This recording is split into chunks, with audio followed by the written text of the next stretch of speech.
The Williams lived on a large piece of secluded land in Skagit County, Washington. According to a sheriff's office affidavit, the mother told investigators she found 13-year-old Hana face down outside that house with mud in her mouth and not breathing. But there is so very much she left out. The day of her death was not the first day she'd been struck. Here is what the affidavit says. Hana had a large lump on her head and several fresh red bloody markings on her hips, knees, elbows, and face. And when doctors performed Hana's autopsy, they declared the 13-year-old was abnormally thin. On the forehead was a hematoma, swollen bruise. There were abrasions on the right and left upper pelvis area. There were patterned contusions on the legs. Prosecutors are investigating whether those beatings came because of biblical teachings. The other children who implicate their parents in the affidavit told investigators Hana was often left outside in the cold as discipline because she was rebellious.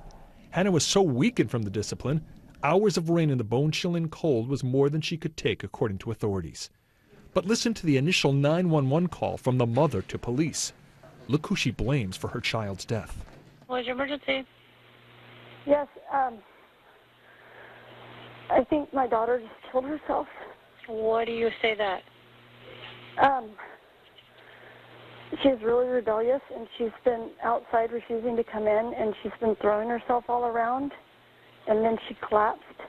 If you didn't stand exactly where you were supposed to stand, that would be considered rebellious, and you could be punished for that. In the affidavit, Hana's 9-year-old brother told detectives that people like his dead sister got spankings for lying and go into the fires of hell.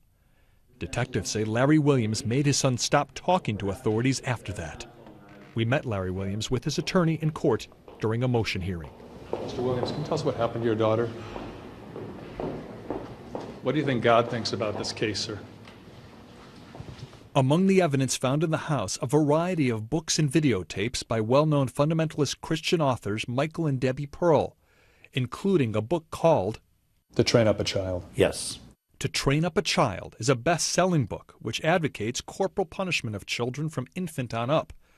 The authors of the book say the writings are guided by the teachings in the Bible. It says that if you spare the rod, you hate your child.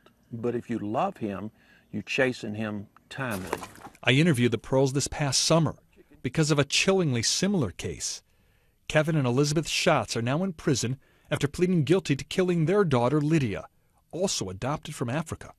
Taken from their home as evidence to train up a child. Mike Ramsey is the DA who prosecuted the Schatzes.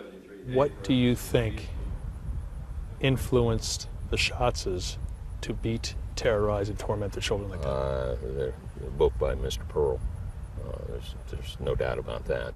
Let's say a 7-year-old slugs his sister. You explain to him that what he's done is violent and that that's not acceptable in society and it's not acceptable in our home. Then I would take him somewhere like into his bedroom and I would tell him I'm going to give him 15 licks. With what?